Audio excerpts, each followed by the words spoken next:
Senators introduced legislation to combat CCP's religious persecution in China. A bipartisan group of U.S. senators has introduced legislation that would impose sanctions on Chinese Communist Party officials responsible for the persecution of religious groups. Senators Ted Budd and Tim Kaine introduced the Combating the Persecution of Religious Groups in the People's Republic of China Act on August 7. Under the legislation, any Chinese official who is responsible for or has directly carried out abuses of international religious freedom would be a target of U.S. sanctions.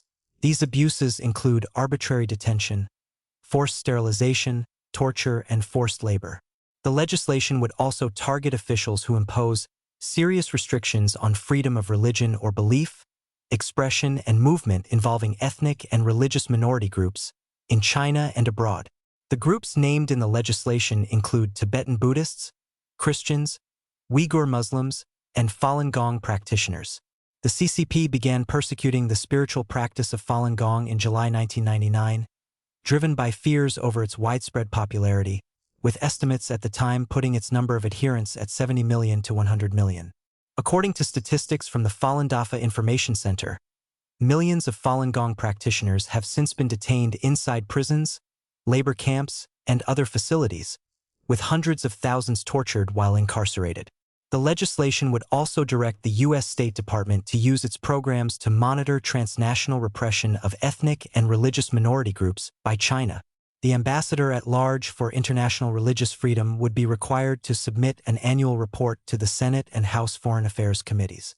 According to the legislation, the report would include topics such as sanctions imposed on Chinese regime officials responsible for gross violations of internationally recognized human rights.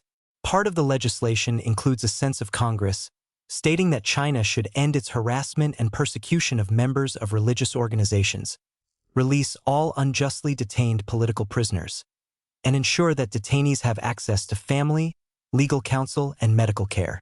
Budd introduced a similar measure in 2025 alongside a companion bill in the House. As the leader of the free world, the United States must promote religious freedom around the world and hold China's authoritarian regime responsible for decades of persecution targeting Christians and other religious minorities.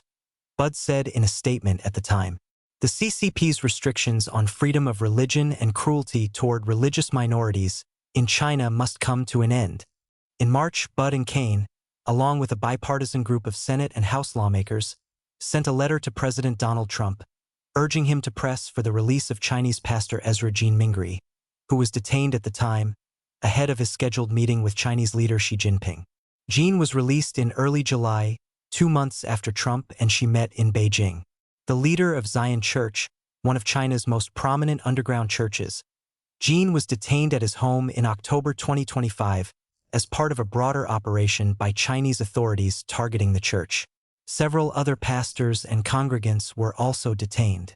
Budd said that the remaining detained Zion members should be released before Xi's scheduled trip to the United States in September.